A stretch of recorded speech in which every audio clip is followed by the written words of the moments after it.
आरती रामदासा भक्त विरक्त ईशा उगवला ज्ञान सूर्य उजळुनी प्रकाशा आरती रामदासा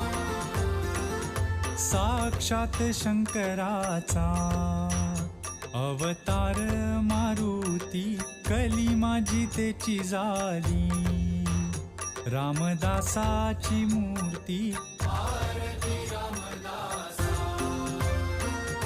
20 ही दशकांचा